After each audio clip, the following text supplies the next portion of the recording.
Welcome back to Between Two Cars. My name's Kyle Orr, and we have Matt, the Walrus Maxwell, sitting with us, and a special guest. I'll let Matt introduce. We call him the Little Walrus. Little Walrus. The Little Walrus. He's the older Walrus. He's the little Walrus. Yeah. My brother Pete.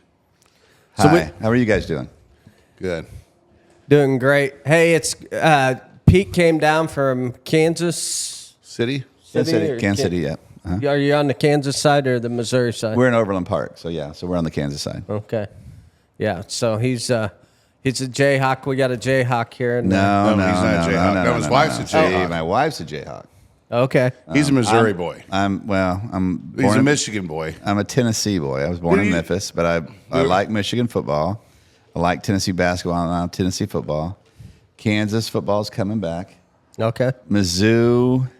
I went to Southwest Missouri State, which is now Missouri State. I'll have to tell you that funny story in a minute. And so there's. So he claims nobody but everybody. Well, just when they're winning. Right, just when they're winning. And Michigan won the national championship. He didn't call me that time. They used to thump Notre Dame. Him and I, when we were younger, we'd always call each other. He always gave me crap because Michigan, Notre Dame, that was a good rivalry. So you're a Royals fan, right? No, he is not a Royals fan. Hey, there's a good story. Tell him the first game that I took you to. That's a good story. That's a great story. So I was living with Pete at the time. We were coming up there. He was trying to help me find a job because I was struggling in Springfield. Nobody wanted to hire a fat man. So you weren't fat back then. No, but they knew what I was. They knew my potential. So anyway, we spelled that PHAT, by the way. Yeah. So we go up to he says, "Hey, why don't you come up here and I'll help you?" So I go up there and stuff like that. And one night it was a night game or afternoon game. I think it was a 5:30 game. Yeah, something like that. We go to the bleachers, which I've never been to a St. Louis Cardinals game. I'm like, the bleachers, where are these things at, right? So he takes me back to the bleachers, and batting practice up there. Darryl Strawberry's up at the plate, and he knocks a dinger. Oh, really? Yeah, and it bounced on the warning track. And I thought it bounced on the net. I think it bounced on the warning track and then bounced. It maybe have, but it bounced to you. Right.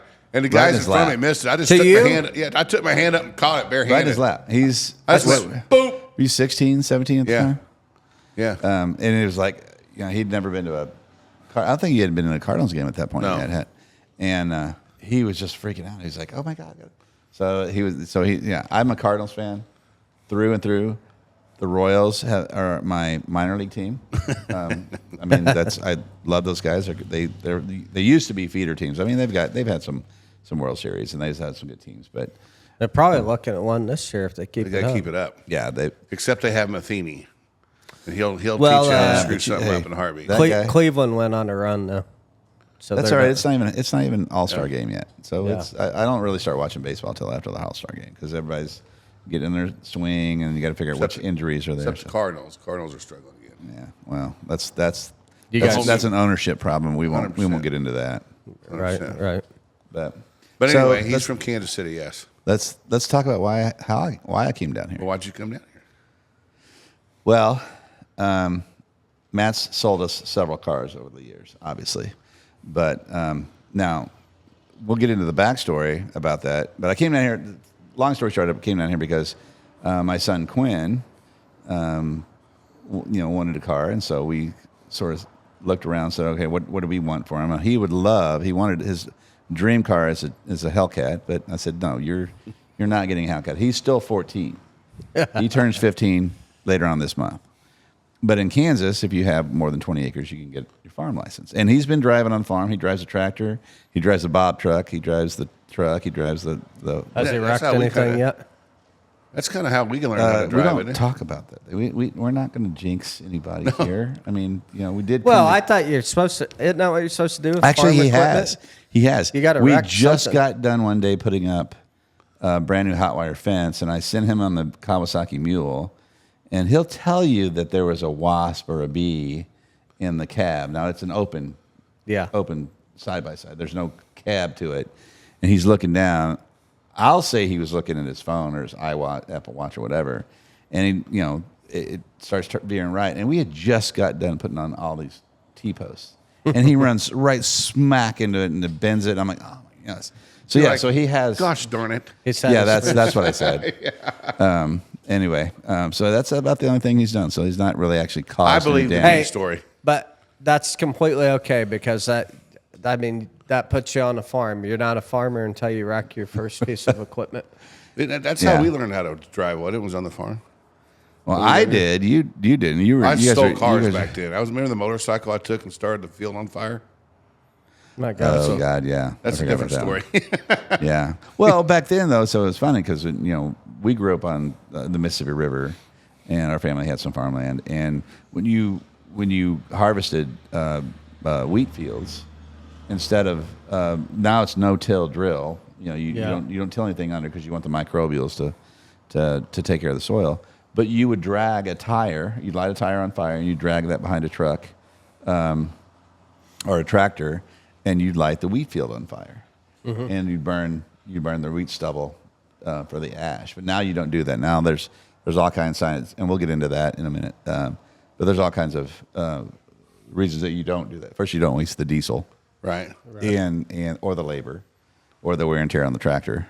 You're not. One year we did it. We almost burnt down the town of Point Pleasant, Missouri, because with our Mr. Henry's was farming a wheat field right there, and I had to go get the water truck because the wind kicked up and we were Took off. So yeah. So anyway, he's doing well. So anyway, so his reward for being a good kid and good student. I had Matt. I have to have something on the farm to pull trailers aside from the big diesel. Right. 2,500 that I have, because in the winter you got the 2 or 3 weeks where it gets negative, 9, -10, and diesel doesn't like to go to work at that point. Right. The tractor doesn't, the Bobcat doesn't, the 2,500 does. So Neither does electric. right. We'll talk about that too. And so anyway, I had his uncle Matt look for a Jeep, and you guys found one, and I mean. We still haven't done the paperwork yet, but we're taking it to lunch, and Quinn's in the truck as we're going to lunch. And right when we turn the corner, about 2 blocks from here, some guy honks his horn and gives us the Cowabunga. the Cowabunga. And Quinn just smile from ear to ear. That's a cool Jeep, man. Yeah, we had 2 little twin girls show up on the lot on Saturday. Dad's wanting to try to buy them some Jeeps, and Dad drives Gladiator, Mom drives a Golden Eagle. They're a Jeep family, so the twin daughters are doing the same thing for their 16. We're on the hunt for them, and they saw that Jeep sitting out there, and they're like, "That's the one we want, Dad." And I'm like, I hate to be the bearer of bad news, but that one is sold to another kid. Who's younger than you. It took us it took us a little while to find one, though. I mean, it took us a little bit to find the right one. And Pete's been he'll go through kind of his bio here in a minute, but he's been in car business years wise, probably longer than me, but not years wise. But anyway, he knew, so we kind of know what he's looking for. So we kind of, when we're shopping for something, it's pretty, I know kind of what he's wanting, something pretty on the money, right? Yeah, So. And rightfully so, but it's that Jeep. It took us a while. We were looking. How many Jeeps we look at? Probably. Oh, probably 1,000 probably Jeeps. 1,000, yeah. Yeah. And then people don't know that. So that's kind of what we do is we find cars, and I think that's kind of what you used to do in team, right? Team Motorsport, yeah. Yeah, and he'll talk about that. So we're kind of doing the same thing, but on a lower scale as far as market. Those cars were $100,000. Or more, weren't they? Well, this was 1991, so it's been a minute.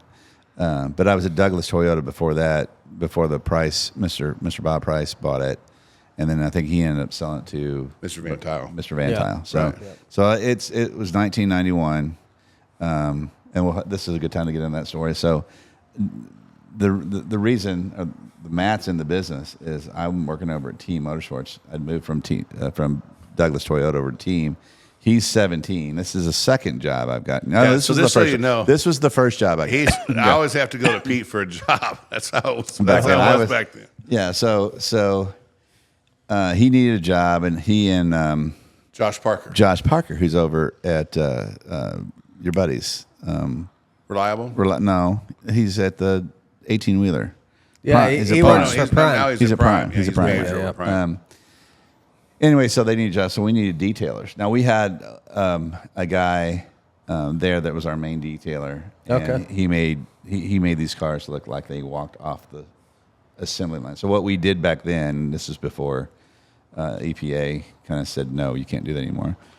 We would literally take the wheels and tires and put the cars, no matter what it was, a Ferrari, Lamborghini, Mercedes, Jaguar, whatever it was, up on a lift, and we would soak it with kerosene. Oh, Right. really? Oh, Okay. wow. And we'd just let it sit. And you could do it all over the paint. Obviously, we didn't do the interior, but you do it all over the paint, and you let it sit for 3, 4, 5 hours, and then you come in with a high pressure steam, and you'd steam the whole car. So all the cosmoline, I mean, it literally looked like it just walked off the assembly line. And these cars, because they were Lamborghinis, Jaguars, Ferraris. Can you imagine dousing a Lamborghini and But we didn't have any. kerosene? No, and Well, it doesn't eat the you paint. think that it would eat paint. It doesn't. It doesn't eat the paint. It doesn't eat the paint. And so that's what. So Matthew and Josh would come in and clean up, most of the cars and wipe them down, wipe the jams and things like that. But the other detailer, and I can't remember his name. He'll shoot me if he sees this podcast. He was in charge of making it look awesome. So that was how I got Matthew into the car business, and that was 91. That was 1991. Well, I thought before that you had me work with Gary striping cars. Remember? That was after. That Was was it after. after? Am I That was getting after. So mixed up? here's kind of how my progression went with the car business.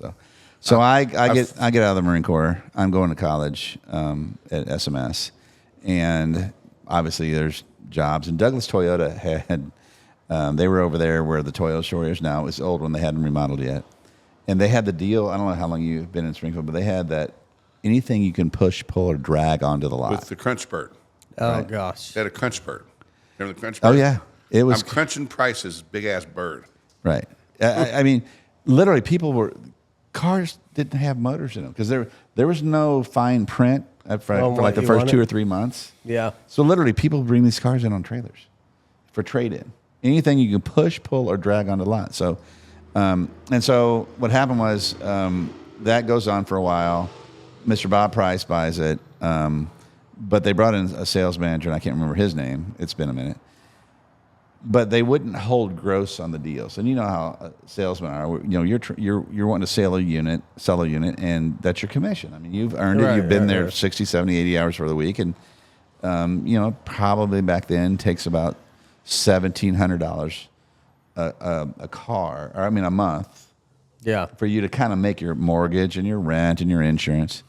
But they weren't holding any gross whatsoever. They come in and somebody argue with them because Douglas had such a bad Reputation. Right. that I heard stories when I started in 08. yeah. This is 1991, 90. So They're think like, about hey, that. one of the guys goes, the last time I showed up to this dealership, I had to beg the guy to get a ladder and get the keys off the roof.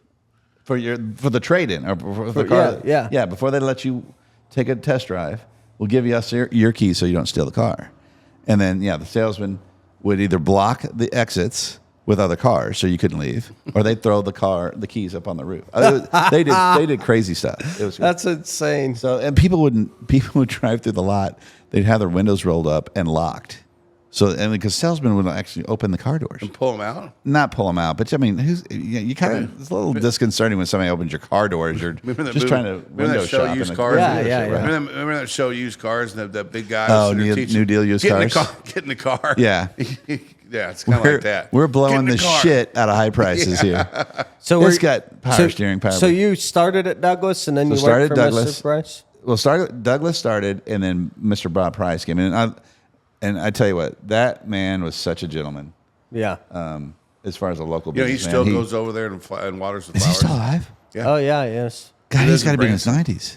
Yeah. Wow. So he still comes over there and waters the plants. I tell you what, he was the nicest man. His son Danny worked with me. But Danny was one of the managers when they took over, and Danny was a great guy. But Mr. Bob Price, I can't say enough about what a gentleman that guy was. As far as us as car salesmen are concerned, he's always said hi to everybody. always made sure that he still came. does that today if he knows who you are. So his backstory was he was one of Van's first partners, and he in owned, the Toyota? He ran Chevrolet. Over here. Reliable Chevrolet was one of Van's original stores. He's a Bob huge Price- Mercedes fan. Yeah, Bob Price is. had that store, and then he kind of got out of it, and then I think Van called him, or no, then he bought the one on his own, and then Bob was struggling a little bit with it, Right. and Van said, "I'll just buy it from you." And then, So you remember my high school buddy Jeff Williams? Yeah. Steve and Jeff, the brothers. Jeff worked over at Chevrolet for a while. He came over here to go to school and worked over there. So it's small fine. world. So how I left Reliable at Toyota was they weren't holding gross. I said, okay, if you're not going to hold gross and I'm just going to get $100 a copy, then I've got to really run a lot of cars. I got to run at least 17, 20 cars to make my mortgage payment, my car or rent payment, car payment, all this other stuff. So we've done this where back in the day they let me go see what I can do, and they 4 or 5 times back to the manager's tower, since we're going to get into the language, the tower, and you come back and you're wearing these guys out, and so finally I just said, look, if you're not going to do what I need you to do and help me sell the car at a reasonable profit and a reasonable discount for the customer, then I'm like, okay, I'm going to teach you how to do it. So they come in, tell me what car they want. I'm like, okay, walk into the tower, tell them this, and if they don't say it, then you walk. Because all I was ever going to get was $100 commission on the car. Right? So what did I care? I'm not wasting a bunch of time. You just went ahead and sharpened the pencil for him. So I figured out real quick, and this is probably 92. Well, it's a little bit late, 91. I left, and I started my own consulting firm. I think you remember, because Randy Voss had his business on Glenstone, and he was doing a lot, but he had a lot of cars floor plan. I just said, here's the deal. You go get your best deal from any dealership within a 60-mile radius. If I beat your deal by $1,000, you pay me $400. That's it. You go new, used, whatever. You go look at a brand new car, go look at a used car. If I can beat the deal they gave you by $1,000, you pay me $400, and done deal. And I'll walk in the door. And first month, I think I sold 4 or 5. So that's not bad, right? That's almost $200, $1,600, $2,000. Right. Second month, I sold like 7 or 8. The third month, I was like at 12. And then all the dealerships started talking to each other and said, "Hey, don't sell. This guy's gonna beat you up for whatever. He's cutting our deals, whatever." Because I was going down to Harrison, Arkansas, Joplin, even West Plains. Okay. Right, Rolla. Yeah. And so the 60-mile radius, I was trying to think. Well, finally, I started doing deals in St. Louis and Kansas City with Lou Hughes, and I can't remember up here in St. Louis. What's the big family in St. Louis? Urban, Kansas City. Kansas City. McCarty? No. Molly. The Honda. Mawkins? That's Brad Forbacher's family. Brad Forbacher from Brown Derby? Yeah. He's related to him somehow. Wolf. It was Jay. Oh, yeah, Wolf. Okay. Jay, so anyway, Jeff I started Wolf. doing that, and then they basically, after about 7-8 months, the car dealers figured out what I was doing, so they just pulled the rug out. So we're not selling you anything. Go, whatever. So I said, okay. And then, so I started working at Corporate Coachworks, the limousine manufacturer, in the paint department. And they needed somebody to, I wanted to go on the sales force for the Corporate Coachworks Motorworks, right? The high-end stuff. Because we were doing all the paint work on the front end on the road rash in the paint department. So I said, okay, you've got to detail cars for a year before we let you on the sales floor. You got to know each car. Obviously back then I didn't know the batteries for a Ferrari in the back. Right. Things like that. Porsche. You got your positive and negative ports that you hook your battery cables up to, or charger. You have to know little things like that. Especially with that clientele. Oh yeah. Right. Oh yeah. So they made me detail for a year, and then I got on the sales floor, and I did that for about 2 years, and then it was time for me to get out of that business. It was hit and miss, but you only had to sell like 3 or 4 cars. Highline, super Highline like that's tough. Well, at the time we had what they called was as long as the sales tax was satisfied, because you had the luxury tax. I'm sorry, the luxury tax on it, right? They were adding, the state was adding X amount of dollars for luxury tax. As long as the sales tax or the luxury tax was paid on that vehicle, you could treat it as a used car. Okay. It might still only have 5-10 miles on the odometer, as long because a lot of people were buying. Well, so think about this. In 1989, Dr. Ferrari died. Okay, so every Ferrari that had Dr. Ferrari's signature on the title was going up $25,000. I want to say a week. Wow. It might have been a month, and I might be because again I'm older now and I can't remember like I used to. But if you had a 308, if you had a Testarossa, if you whatever you had, if it had Dr. Ferrari's signature on that title, it went through the roof. So we had bought a ton of Ferraris and we were selling like crazy. So that's how I got into the car business, and then eventually a little bit more than $100 commission. Yeah, I basically only had to sell like 2 or 3 cars a month, right? And I was making but you were selling boats and stuff too, weren't you? Did you have a? There was a guy, Frank Matheny, that was more of a boat guy. It was Mark Johnson, Darwin Stone, Frank Matheny. There's another gentleman was from Florida. Pardon me? Darwin's still doing it. Is he? Yeah. And then myself, and then Sue Weddle. I love that lady. That lady was, she was the one that did the business with Boatman's Bank. We hand it to Quinn, please. And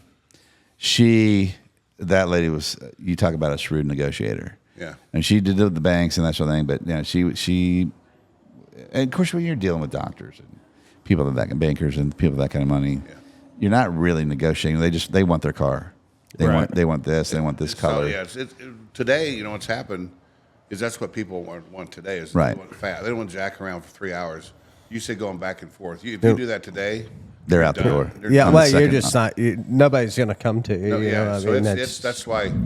We try to do everything. It's us, right? We're the one making the decisions. Well, nice thing about doing it like how you did. All that stuff is established before you come sit in an office. Like if you're going to sit in our office, we're going to be talking about some fun things, not how am I going to buy this car type thing. That's just how. And you see the size of our building, right? Right. No, that's all you need. People can't sit in. You can't have a crowd in there for very long doing financial paperwork. Well, here's. So I left the car business and got into the wine business. I was a wine rep for a long time and sales manager for a long time. And how I trained my sales reps was this, and it's true for anything you're selling. Period. Is everybody's got good wine in their book. Everybody's got wine that they could sell, but it might not be the best, or it might maybe not be their palate. And then everybody's got dogs in the book, right? Mm-hmm. So let's like it today. So you know what barefoot wine is, right? Or bag right? So what I used to tell my sales reps is go get every flavor, right? Put them in a brown paper bag and have your wife or your friend pour a sample. And all you know that it's white or red wine. You don't know what it actually is. And find one of those flavors that you like. And if somebody asks you, hey, have you had barefoot wines? And you immediately can go, hey, I had the Pinot Noir, and it's phenomenal. It goes with this. And you don't have to worry about all the other flavors because if people can read you and whether or not you're telling them the truth. Sure, absolutely. Right? So the rule is everybody, whether it's cars, beef, wine, flugel binders, whatever, the only thing that sets you apart is your customer service. Yeah. Because it's repeat business that you want. When they come into this store, you don't have to have all the fancy bells and whistles. No. But how were they treated? Was the car what they wanted? Was it taken care of? If there's a hiccup with it, are you guys going to fix it? Right. Yeah, right. That's what it is. Yeah, that's you're 100% spot on. Yeah, spot on. If I tell people all the time, or guys that I trained in the past, I could sell anything you put in front of me as long as I study my product and know it well enough so that I'm not lying to somebody that's buying it. Right? Exactly. I'd sell umbrellas on the beach. Hey, and your umbrella flops open, it doesn't work correctly. Come back, I'll get you a different umbrella. We'll figure Figure out what the problem is. Depends on what they're doing under the umbrella. Yeah, that is true. Right. I mean, if it's for shade, pretty okay. But if you're rocking and rolling under the umbrella, it might, that's on you. Or if maybe you're just a walrus. Negligence. Well, you throw a lot of shade, right? I do. You throw a lot of shade. You're tall, right? You know, and he trips over everything. Okay, that was one time. We were at the gas station yesterday. He's put gas in the Rover. I tripped over I'm just sitting there, just looking at email on my phone like every husband does while his wife fills up the gas tank, And I'm really, and you get away with that. And okay, you do know this is. Shots have been fired. Oh yeah, she'll see it. Okay. She'll see it. Shots been Don't fired. edit this out because I want to. This will be a reel. That'll be a reel. Okay. But he. I don't. What'd you trip over? I the tripped next thing over I know, the gas I'm looking. hose. I tripped over the gas hose. Well, why were you going across the gas hose? Because I was, it's a long story. No, That's very it shouldn't be that long. I mean, No, how long does it take you to fill the gas? He went Instead like of this. me going around, I decided to step over it because I wanted to grab my phone, and my back foot got hooked on it, and all I saw was concrete. Yeah. I was sitting there going, but I caught myself before I hit it. Were you looking for? You were looking on the underside of the 100%. Rover to make sure it was. I want to make sure this thing was didn't have any rust on it. It was clean. Yeah. Ready to go. So, Pete, you're in beef business now, right? I am. So my wife and I, when we moved back, so Quinn was born in Colorado. We opened a steakhouse out in Colorado, and I was the GM of JJ's, the independent steakhouse on the plaza in Kansas City. Loved that place. I loved it. And so, you learn about beef, and Matt will tell you, Maxwell's love to eat. They love their steak. I don't know what you're talking about. Yeah. You eat spinach salads, right? Yeah. But seriously, there's a big difference, just like there is in quality of cars or quality of beef. So we bought 60 acres. What we originally wanted to do was start a Christmas tree farm to help pay for his college, and wanted him to learn work ethic, so he was going to have to work and that sort of thing. And Christmas is always fun. So we thought, okay, well, what we found out was Christmas takes a while to do a Christmas They tree. don't grow. It's not like you pour Miracle Grow on them and 2 years later they're 8 foot tall. No, this is 7 or 8 year deal. Yeah, 7 to 10, right? Right. Depending on the species. Well, I was talking to him earlier today. Are you still having those? Oh yeah, we planted 1,000 trees this I year. haven't talked to you about it in a while. So. Yeah, you guys got to come up and take a look at it. Yeah. So, what are we going to do? Right? What are we going to do? So, we started talking about, okay, the rule is if you're going to start a business, do what you know. Well, we knew the retail end of the steak business. And when I was out there in Colorado, Sterling Silver Beef, which has a great beef program, Cargill started it. But they would bring me in and we would look at 250 head on an MRI camera. Okay. So I could see the marble through the meat while it was still hanging. Right? They hadn't cut the fillet out. They hadn't cut the ribeye out or the strip loin None out, of the right? tenderloin. But you could look through it. So we graded. You got a USDA inspector on your right and a plant inspector on your left, and all three of you are grading. And then they put it in the computer as to what quality, how much marbling, the percentage of marbling you want. And in 9 years, we only had them reimburse us for one case. That's how good they were. Now, they would process 5,000 head a day.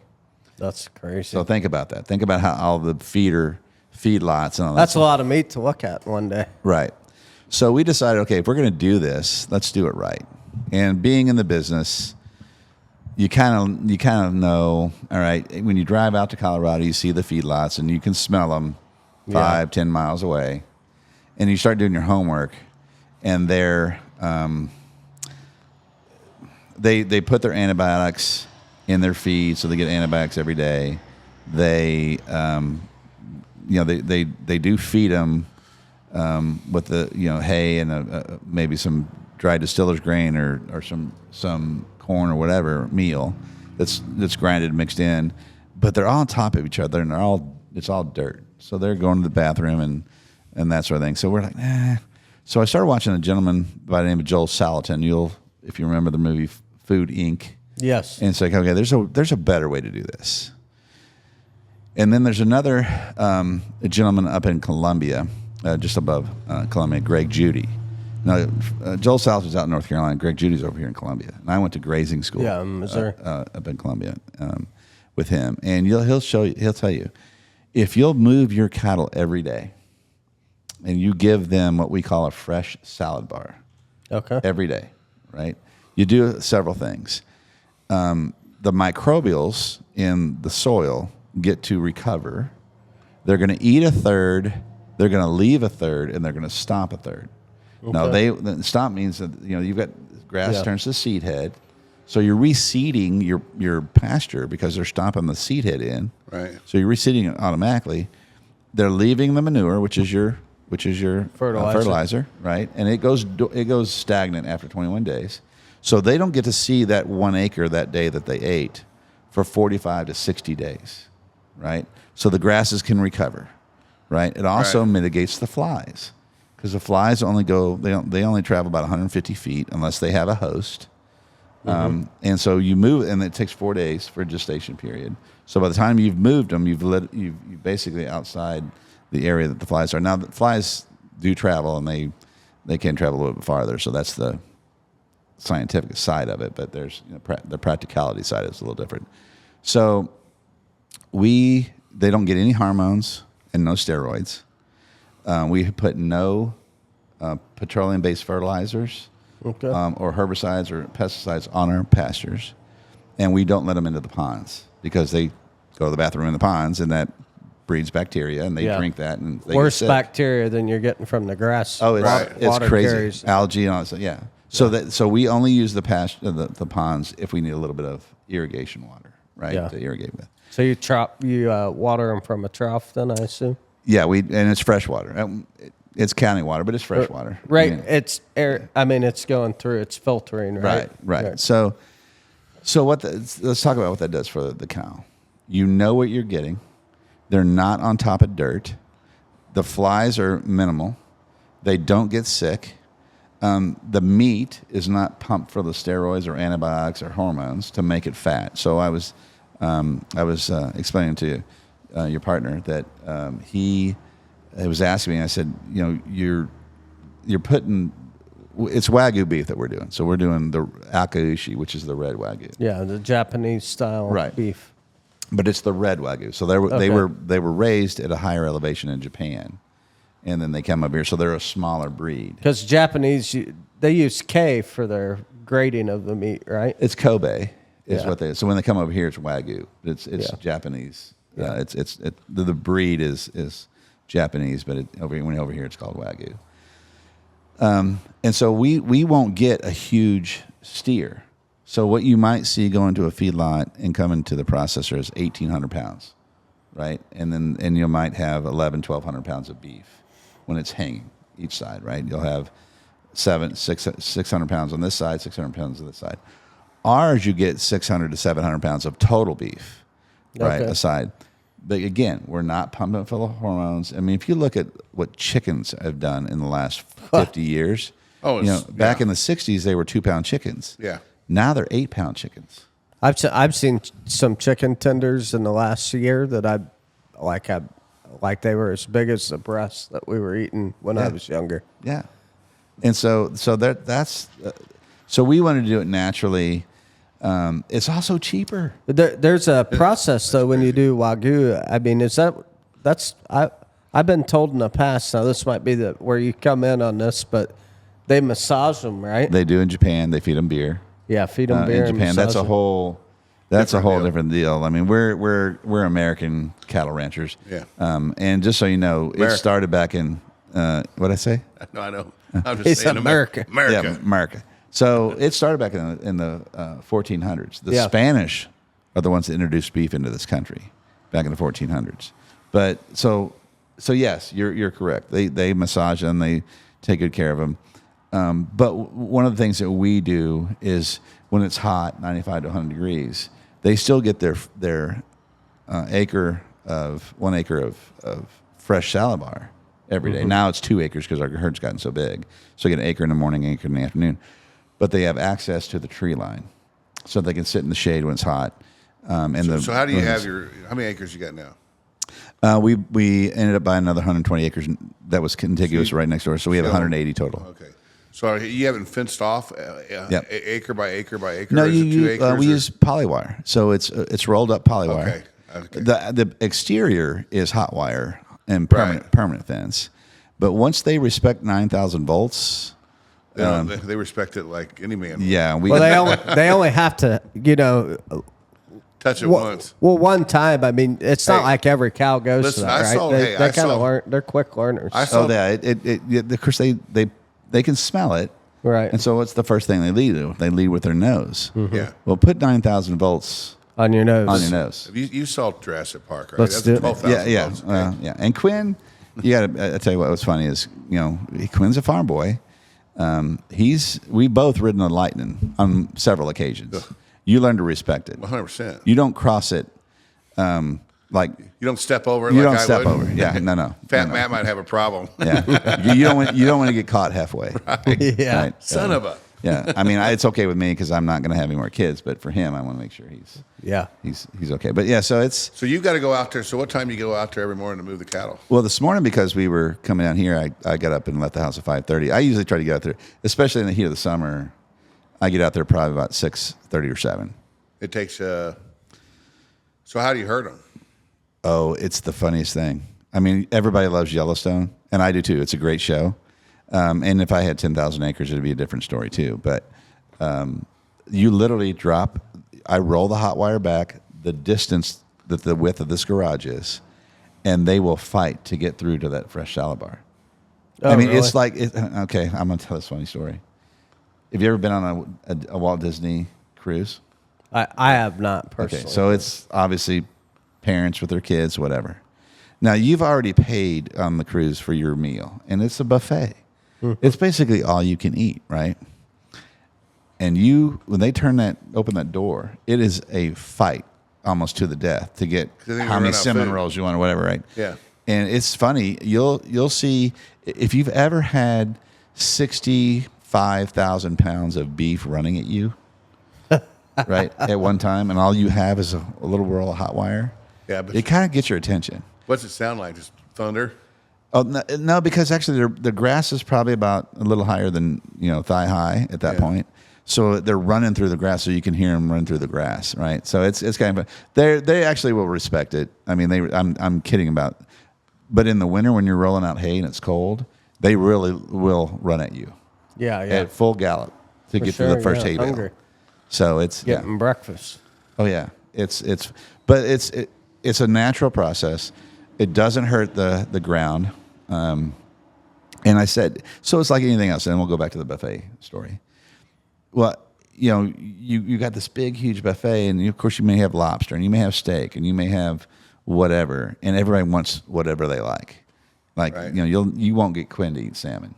Yeah. But he'll go to steak. He might eat a little bit of lobster. You won't get me to eat salmon either. But if you get him if you put a pepperoni pizza out there, he will fight to the death for pepperoni pizza. Right? So that's what they do. So we have clover, we have lespedeza, we have brome and fescue and rye and winter wheat, and so everybody likes what they like. So they go to the patches in that first acre that they want. So have you? I mean, I know this kind of newer, right, into the beef on the manufacturing side. We'll call it the manufacturing side. Yeah. So have you butchered yet? We have. We've butchered several Angus. We've butchered half and half, so half Angus, half Wagyu. Mm-hmm. And but here's the problem with my Wagyu females. They keep having Wagyu females. Oh, right. I'm like, I need a couple steers, ladies. You're gonna ladies. run out of steers. I need some steers, ladies, because you don't. If you got a full blood DNA'd Wagyu female, you're not butchering her. No, right? Because she's going to make you several more. So we just sold our Wagyu bull about 3 weeks ago, and we'll go down and get another one. And the good thing about DNAing all your animals is that when I go buy a bull, I can put his lot number in, and I can see the percentage of whether or not I can use him as a bull, because you don't want them too close together. Yes, And so that's a really nice thing for the Akausi Association, is they give you a digital beef tracker. And when you DNA your animal, you send it in, they keep a copy, they put it up on your board. And so if you're selling one, they can look at the lineage. And going back to DNA, it's like what Austin O'Reilly did over here for Colton. Yeah. Right. You're looking at DNA. And, yeah. That's I didn't realize there was that much of a science to that deal. Yeah. Oh yeah. That's kind of cool. Yeah. So when's your next? You can't ask $100 an ounce and not know what you're doing. Well, that's the funny thing. We're not going to do that. Okay. So if you get on Snake River Farms, if you get on Heart Brand Beef, or you get on 2F Akusha, you're going to find, a tomahawk ribeye for $100, which is the big bone, $158, $160. Is that like a 16-ounce ribeye or? Well, it's probably about 18 to 20 because you got the big bone. They're going to change the weight. They're going to charge you for the weight. What we're going to do is we're going to sell our full blood Wagyu beef to start for about $12 to $13 a pound. Okay. That's processed and that's delivered to your door. So within probably, I'll bring it down here to you guys if there's any customers. Well, he's helping us, just so you know. Him and I worked out a deal for Catholic Charities. You might want to talk to him about it. No, we did. Oh yeah, we no, did. I'm talking like that with everybody else here.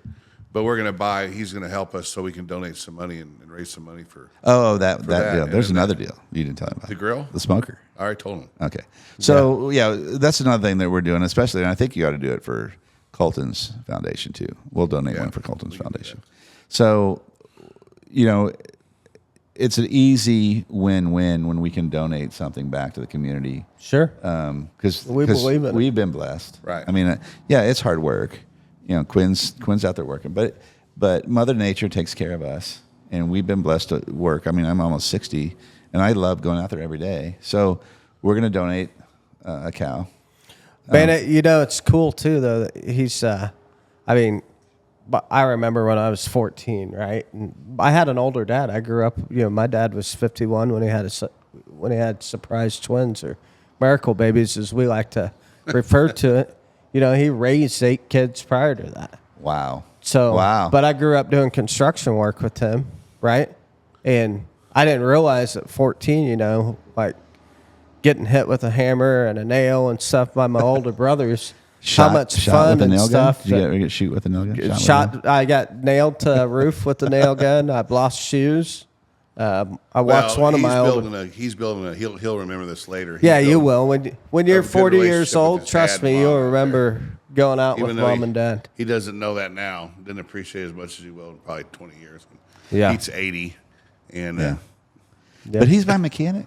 He puts my belts on the mowers. Oh, really? Yeah. I'm not kidding you. You're talking about Quinn, right? Yeah. You don't want Maxwell. No. You don't want Matt. No, he just put a dry belt on a 72-inch Bobcat mower. Wow. I'm like, do you want to water? You want to move cattle, or you want to be the mechanic and go do it? Because he's in the barn, in the shade, listen to his iPad or whatever. But he gets it done. Yeah, whatever.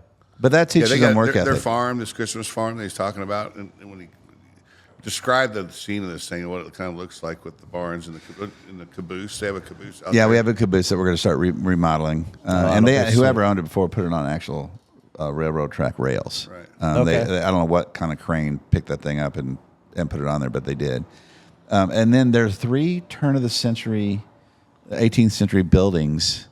The dovetail one was log. like a school, or wasn't it? One's a schoolhouse. Yeah. One's a house. Yeah. And then one's an old breezeway barn like they had in western Kansas. God, they're still put together. They're sure. Yeah. Probably. They're probably made from raw logs. It's oak. Yeah. The problem with them, we're gonna have to go. I want to call probably barn, get termites barn and stuff in them. Well, the biggest problem is there's no gutters on the roofs. So over the last 15, 20, 30 years, right, the water comes down, splashes, and it was rotted the first 3 logs on the foundation. So we've got to have those. We've got to have them lifted, redone, and we're going to redo that. So when you come out to the Christmas tree farm, when we're open, we'll have those redone, so the kids can go through and look and see what a schoolhouse actually looked like back then, back in the 1800s. It's a 1-room schoolhouse. So didn't have a stove in it still? Kind of, or it does have a potbelly stove, but we're not going to turn that on because that wood is so dry, it would go poof. It'd be like Bugs Bunny and Yosemite Sam throwing the match down down in the cargo hold of the pirate ship, if you remember that episode. Yeah. Yeah, you'll. I mean, that'll be for. So, how long you guys lived on that farm? We don't live on it. I want to move on it, but Quinn's it's a far drive for Quinn to go to school. So we're going to redo the caboose, make that an apartment. Yeah. And then we're going to end up building a retail barn, and we'll have a Jack and Jill bathroom set up upstairs.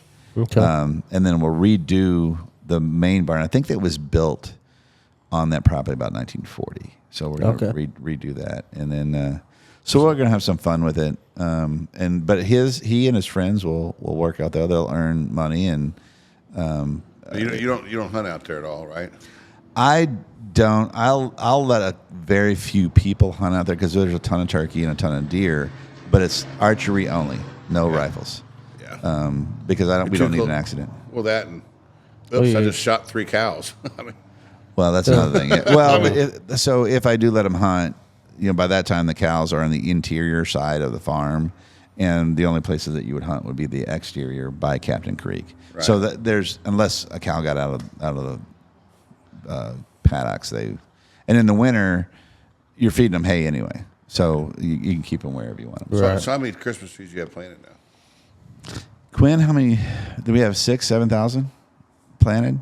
We planted 2,000 to start a year. We've been doing it 4 years. We've backed that down because of the drought. The last 2 years, last year and the year before, because we lost a lot. We lost about 50% of them. So we only did 1,000 this year. So we probably have, let's call it somewhere between 4,000 and 6,000. So the original 4 years ago, how tall are those? They're probably about 3 feet.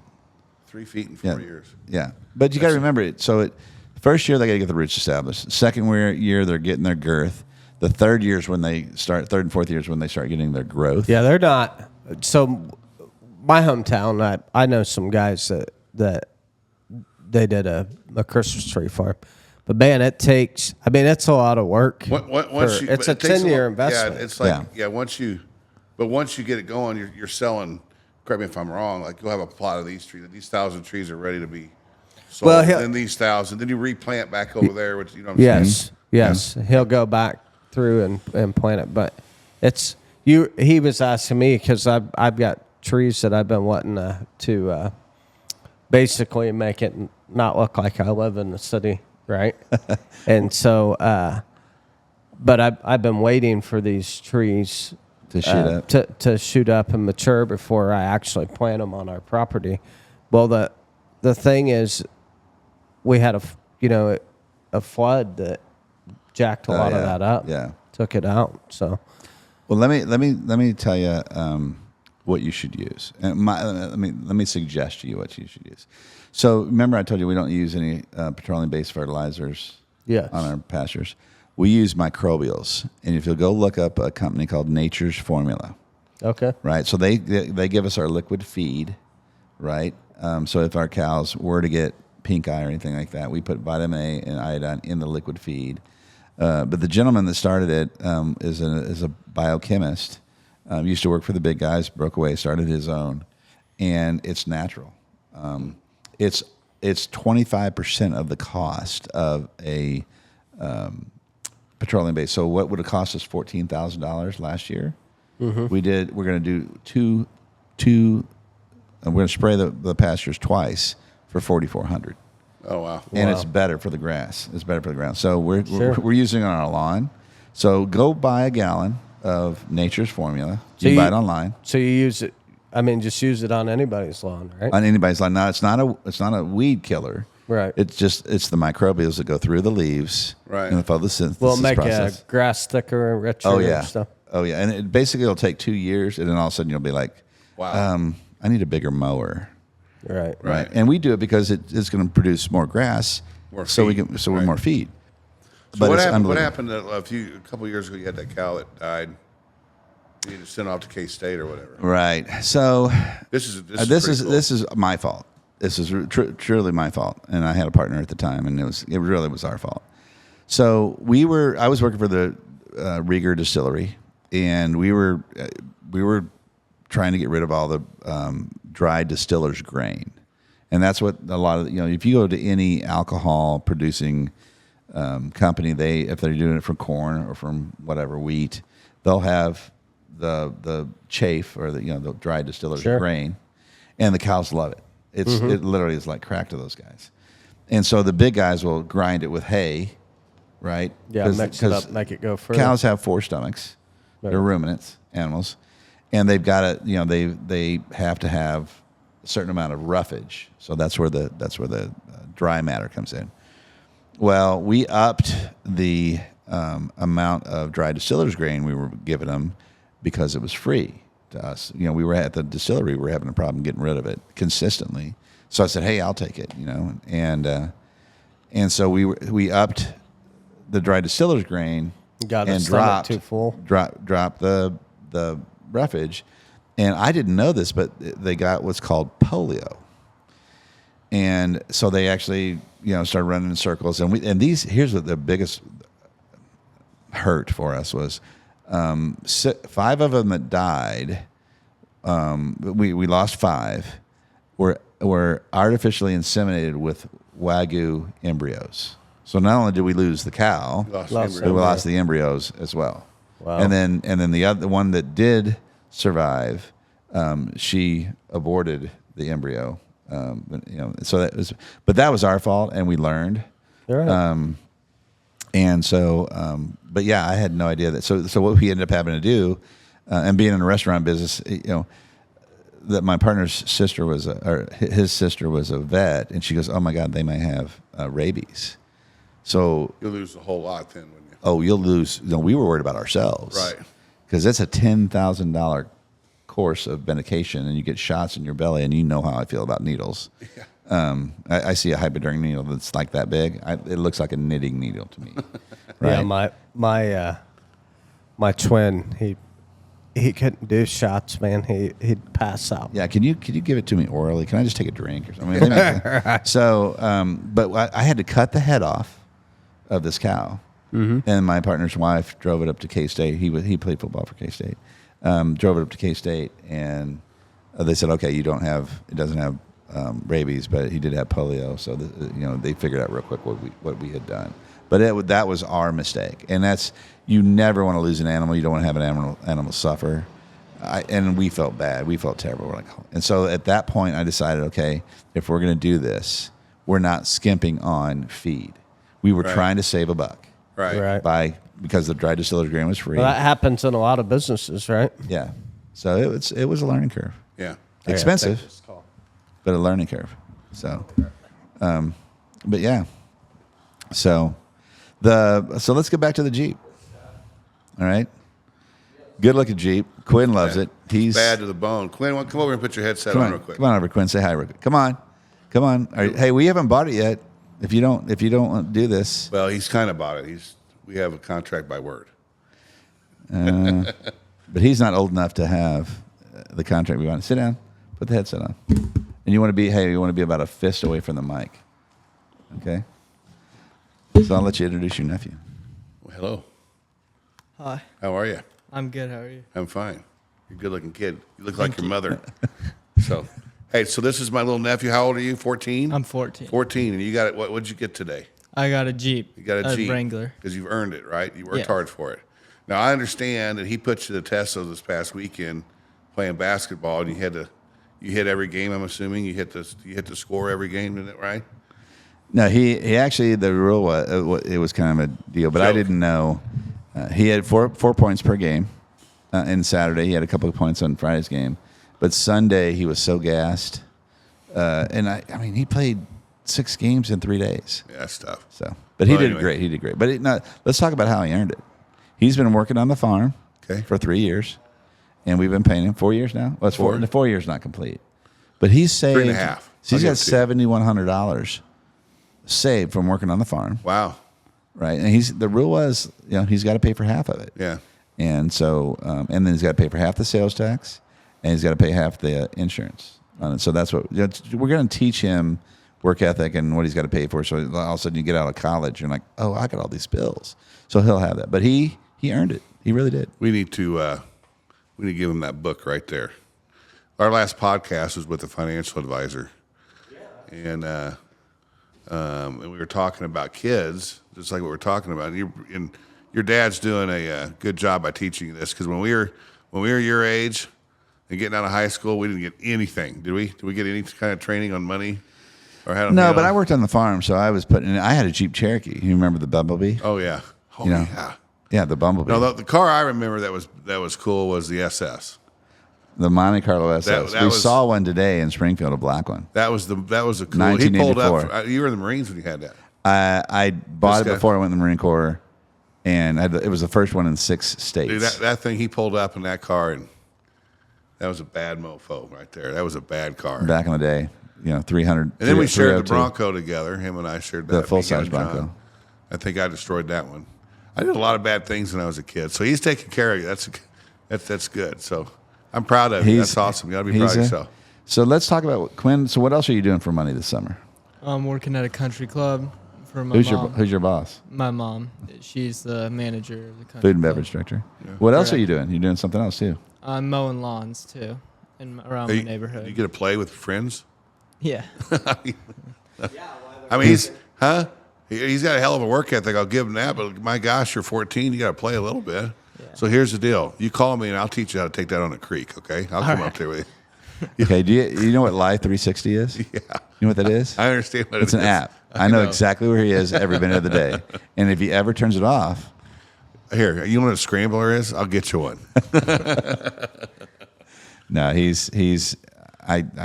we got lucky. We won the lottery with this one. He's a good kid, gets good grades, A's and B's, plays basketball. Goes to Catholic school, right? You just got 8th grade. What grade are you in? I'm going to be a freshman. So you just got confirmed, right? Yes, I did. Yeah, do you know how long it took me to get confirmed? How long? 49 years. This is not a religious podcast, by the way. It's not. So, It's not. He's not confirmed either, though. Yeah, I'm not confirmed. He's going to be my sponsor. And when I finally do it, he's going to be my sponsor. That's cool. I didn't realize that we weren't confirmed. I had him pull the records. Right. Like, yeah, nobody in your family is confirmed. I'm like, what? Jim is. Well, that was here in Springfield. Oh, okay. We didn't get confirmed. They didn't have that. Well, then they all went to boarding school. Right. And then we just didn't have it. I don't know why I didn't get confirmed in high school, but it is what it is. They usually do it their junior year here. Yeah. So that's good that you got done early. So good. Well, I can tell you're thrilled to be on here. Yes. You fired up? Mm-hmm. Yeah, you ready to get out of here, aren't you? How many times has your mom called to say, hey, when were you guys coming home? 4. 4 times. She's called 4 times? We might want to get off this podcast. Yeah, we got to and he needs to spend some time with his grandma, too. Right, so. yeah, okay. We can. We'll get you signed up and get going. Congratulations. And thank you. Thank you for buying a car from us. We appreciate it. We'll send all his friends down. Yeah, 100%. Oh, and just so you know, the deal is when I bring the smoker down, I'll bring some Wagyu hamburger and we'll do some smash burger. So how big is a smoker? I think I can do it. I mean, it's too. I don't know the dimensions. You got a picture of it? I do. Okay, we got to show him. I did the Winona Judd concert in Gunnison, Colorado on that smoker. It's a $6,500 smoker, right? Something like that. No, 30. It was 35. 35. But that's wholesale. I was in the restaurant business, so I got it wholesale. It's a big one, but we can. I figured we can. It's a pellet smoker. It's a Louisiana grill. Okay. It's done. Good thing. So we're going to be selling cars and barbecuing at the old auto parlor. That's what we like to do: eat and sell, right? Yeah. Wagyu beef. From the Maxwell's Cattle Company. All right, there we go. Well, thank you, everybody, and thanks for having us. Yeah, thanks for getting us a good vehicle, and thanks for having us.